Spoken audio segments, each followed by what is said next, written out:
Welcome to the shop, and in today's episode we're going to be doing an unboxing, an assembly, and a short review of Vulcan's 350-pound welding cart.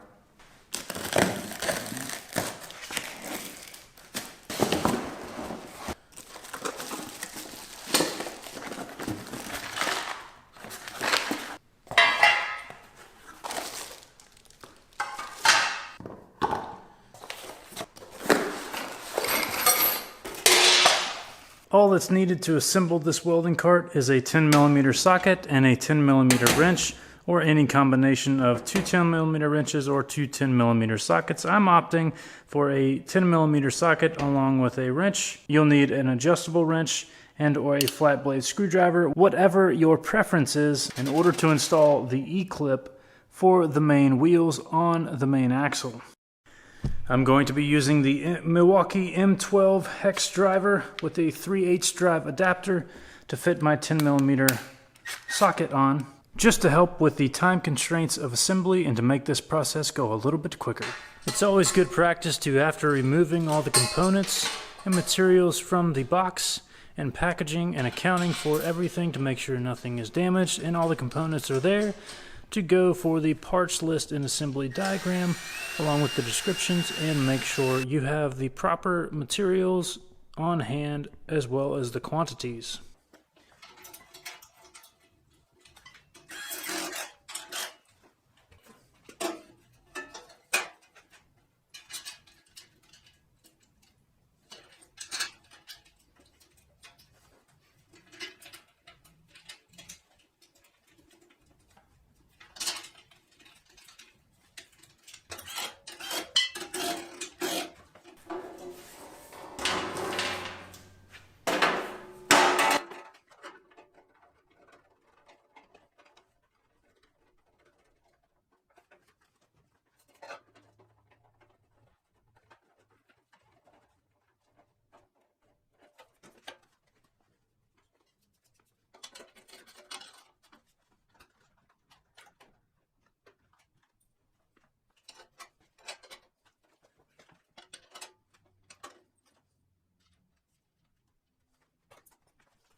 Now that the assembly process is complete and all the components are installed, we can begin the review of our 350-pound welding cart. Now this cart is designed for a single machine and or welder. It can fit the MIG or the TIG. It has integrated TIG rod holders the same size as the Vulcan Welding cart at 1.5 inches and 1 inch in diameter, 2.5 inch holes, and 2 1-inch diameter holes. Allow you to store the TIG rods in the back of the gas cylinder storage at the back of the cart. The cart does have 2 gas cylinder retainer rings and chains to attach and secure the gas cylinder to the back of the cart. I do like the fact that they've included 2 radius gas cylinder holders, one at the upper level and one at the mid level, along with the shelf flange here at the bottom of the cart as well. I think that will help secure the gas cylinder more so than maybe some of the other carts out there. Moving on to the side, we have 2 work lead holders for cable management, and then we have on the other side the same setup as well, along with this movable and removable cable lead holder that can position itself on either side of the machine to allow access once you get your, say if you had a MIG welder installed on here, to allow you access to change out the spool of wire with ease. It does have an adjustable tab for the length of your machine, so this can fit a variety size of machines, and we'll take some measurements of that right now. So the overall width of the upper shelf where you would stick your either MIG, TIG, or whatever single machine that you have for this cart is exactly 12 inches. So your machine would have to be inside of 12 inches to fit on this. It does have 2 kick-up tabs in the back to prevent your welder and or whatever single machine you're sitting on this cart to prevent from sliding through or resting on the gas cylinder in the back. At its furthest adjustment forward, the adjusting tab measures 20 1/4 inches in length, so your machine would have to be smaller than that, or you would have to remove this adjusting tab, in which case you could go all the way to 21 1/4 inches. With the tab in its smallest and closest position, the distance between the forward tab and the rearward tabs is just over 14 inches. So it can accommodate a variety of size of machines and secure it within that to prevent any kind of unwanted movement on the cart itself. It does come with an integrated tool storage for storing consumables, and that is what all the hardware came in with to begin this installation. The bottom shelf is great for storing of either a small welding helmet and or gloves or small consumables and spools of wire for access and ease of use later on. Wheels are 8 inches and they do have bearings. It's a solid axle going in between with E-clips on the side, so there's nothing to come loose and or detach when it comes to the main wheels. The front swivel casters leave a little bit to be desired. The front swivel casters are 2.5 inches and they are swiveling in motion 360 degrees. They do not have a brake or a stop or a lock on them, however, so keep that in mind if you do a lot of moving around the shop and want your welding cart to be secured. You may want to go to a different design caster with a swivel lock or some type of castering lock. Now that we've covered the things that I like about the 350-pound welding cart, the 2 gas cylinder racks, the exterior handles in the front of the cart, the adjustable tab, the tool storage, big, large main rear wheels, and swiveling casters in the front, along with ample work lead and clamp storage. Those are all things that I do like about this cart. Now that we've covered the things that I like about the cart, let's go ahead and discuss some things that I don't like about the cart. Overall fit, finish, and general quality appears to be lacking. It looks like it could come from the same assembly line as the central pneumatic. The powder coating finish is more of a flat or satin black, and those types of finishes collect dust and show scratches very easily especially in a shop environment.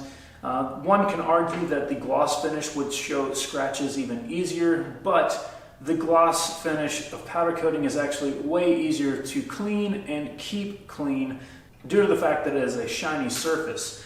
The flat black or satin blacks, I have powder coated stuff like that before, and it's just hard to keep clean and in good looking condition for years to come in a working shop environment. The chains, I've mentioned this in a previous video when I built the heavy duty Vulcan welding cart. I'm not a big fan of chains being what secure the gas cylinders to the back of the cart. They work just fine, but they don't actually provide a positive mechanical secure linkage that is tight to the gas cylinder. Usually, more times than not, the way that this adjusts at one link at a time, you'll either get to a part on the chain or the size of the gas cylinder that is either too tight or too loose, meaning that you're not going to be able to properly secure it in place to where it won't shift. The gas cylinders that I have always been a little bit loose in a securing mechanism, and that is not a feature that I'm too fond of. So I'm probably going to be switching these chains out for some type of ratcheting mechanism and or cam lock cabling mechanism that I may come up with at a later date. For most people, it's not a big deal, and for most tanks, it's going to fit and work just fine. The tank is not going to fall off with these chains attached. It's just not a mechanism in which I prefer to attach a pressurized gas cylinder to the back of my welding cart that is mobile and that I'm going to be moving around my shop with force. I like the size of the main wheels. The 8-inch provides a large enough wheel to roll over extension cords and possibly air hoses, even with machine and gas cylinder attached. The shortfall, however, comes at the front swiveling caster. These are 2.5-inch caster wheels, and they are just too small to be able to adequately roll over extension cords draped over the floor of the shop.